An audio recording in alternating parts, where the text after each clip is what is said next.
दोस्तों, क्या आप जानते हैं इटली यूरोप में सबसे अत्याधुनिक सेमीकंडक्टर बनाने में नंबर 1 है। इटली में सेमीकंडक्टर बनाने वाली कंपनियों का एक नेटवर्क है। इटली अब ऑटोमोटिव, औद्योगिक और रक्षा जैसे तेजी से बढ़ते चिप्स बाजारों पर अपना कब्जा करता जा रहा है, जहां चाइना से भी उसकी सीधी टक्कर है। लेकिन इस दौड़ में इटली अकेला नहीं है।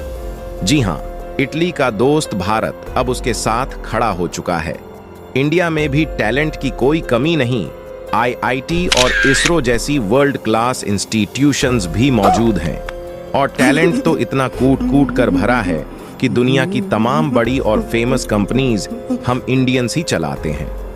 लेकिन दोस्तों, कुछ दिनों से एक छोटी सी इलेक्ट्रॉनिक चिप काफी सुर्खियों में है, जिसे हम सेमीकंडक्टर चिप या इंटीग्रेटेड सर्किट भी कहते हैं। पिछली शताब्दी में हमने अपनी जीडीपी का एक बड़ा हिस्सा ऑयल खरीदने में बर्बाद किया है, और ऐसा लगता है कि अब ऑयल की जगह सेमीकंडक्टर चिप लेने वाला है, क्योंकि इंडिया में अभी तक इसके प्रोडक्शन की शुरुआत भी नहीं हुई है। हम पूरी तरह से इंपोर्ट पर डिपेंडेंट है। अगर यह चिप इंडिया में बनने लगे तो 1 लाख तक के लैपटॉप की कीमत 40,000 हो सकती है। दरअसल सेमीकंडक्टर एक मटेरियल है जिसकी जरूरत हमारे डेली लाइफ में यूज होने वाली गाड़ी, fridge, AC, TV, washing machine, mobile और कंप्यूटर से लेकर हेल्थ केयर, एजुकेशन, डिफेंस और यहाँ तक कि स्पेस टेक्नोलॉजी यानी कि हर एक मॉडर्न इक्विपमेंट में है। तो आखिर यह चिप है क्या? ये बनती कैसे है? और अगर दुनिया के और देश इसका प्रोडक्शन कर सकते हैं तो फिर अपने देश में इसे बनाने में चुनौती क्या है?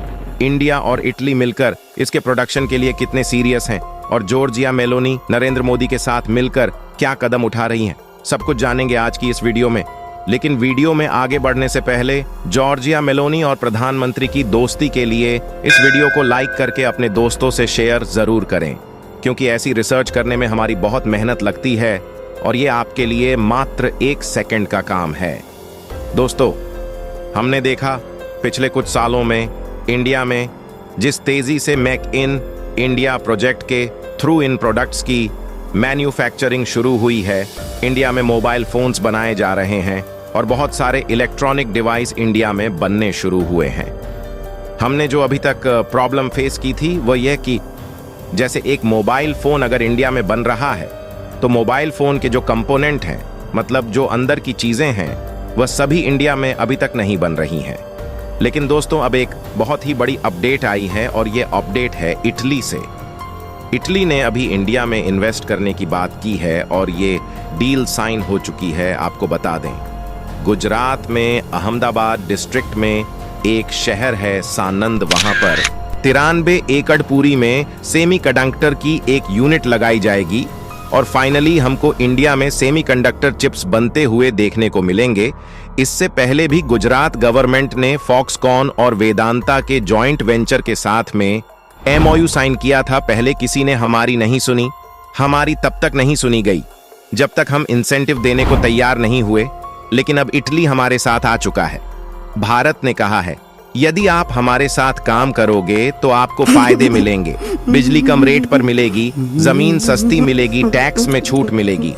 अब बड़ी बड़ी कंपनियों ने इंडिया में कदम रखना शुरू कर दिया है, और ऐसा नहीं है कि ये चीज हमारे लिए खराब है। दुनिया की हर कंट्री चाहती है कि वर्ल्ड की मेजर कंपनी जैसे कि टेस्ला, क्योंकि ये कंपनी अपने साथ तरक्की लेकर आती है, जॉब्स लेकर आती हैं।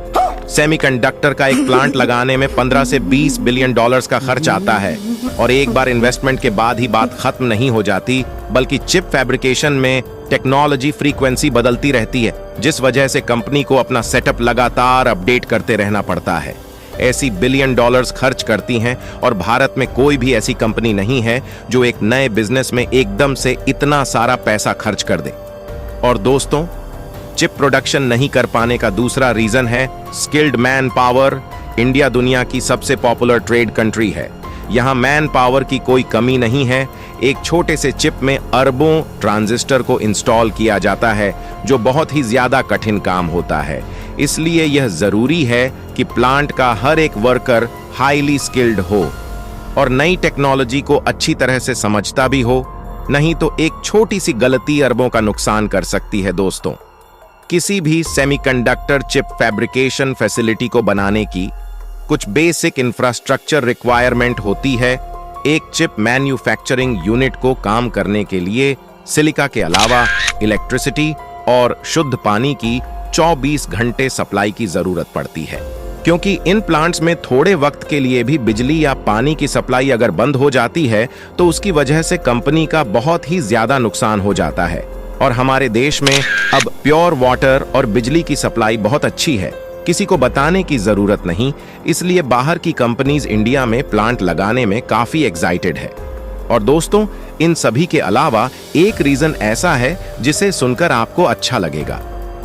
सॉफ्टवेयर डेवलपमेंट और स्पेस टेक्नोलॉजी में दुनिया हमारे टैलेंट का लोहा मानती है। जब बात हार्डवेयर और चिप डिजाइनिंग की आती है तो हम Taiwan, Japan, south Korea, America और चाइना जैसे देशों से अभी काफी पीछे हैं। कोविड के दौरान पूरी दुनिया में वर्क फ्रॉम होम की वजह से इलेक्ट्रॉनिक डिवाइसेस मेकर कंपनी ने $1 बिलियन बनाए और अपने फुल कैपेसिटी पर प्रोडक्शन करते रहे, लेकिन डिमांड और सप्लाई के बीच लगातार गैप बना रहा। तब दुनिया के बाकी देशों ने यह रियलाइज किया कि वह ताइवान और साउथ कोरिया पर हद से ज्यादा डिपेंडेंट है, और अगर चाइना ने ताइवान पर इन्वेस्ट कर दिया तो चिप मार्केट कोलैप्स हो जाएगा और वर्ल्ड इकोनॉमी पर इसका बहुत ही ज्यादा बुरा असर पड़ेगा।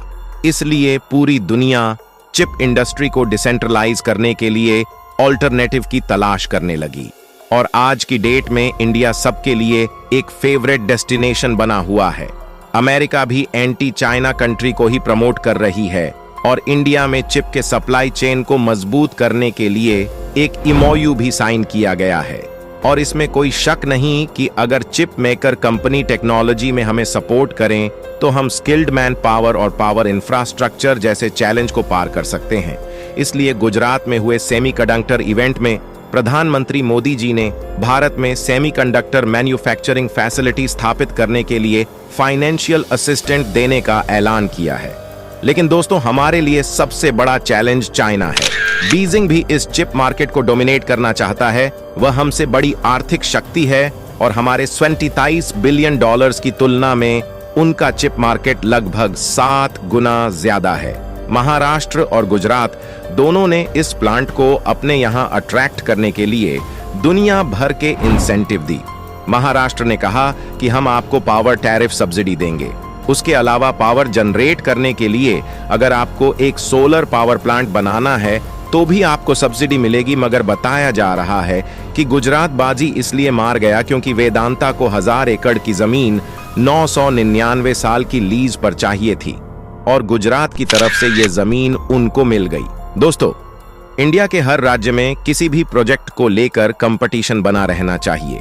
गुजरात और महाराष्ट्र की तरह अगर भारत के राज्य भी डेवलप होंगे तो देश भी डेवलप होगा। आज के लिए इतना ही। और हाँ, हमारी हर वीडियो के कमेंट बॉक्स में आपके लिए एक सवाल है। मिलते हैं अगली बेहतरीन वीडियो के साथ। तब तक के लिए वीडियो को लाइक, शेयर और चैनल को सब्सक्राइब जरूर करें। जय श्री राम।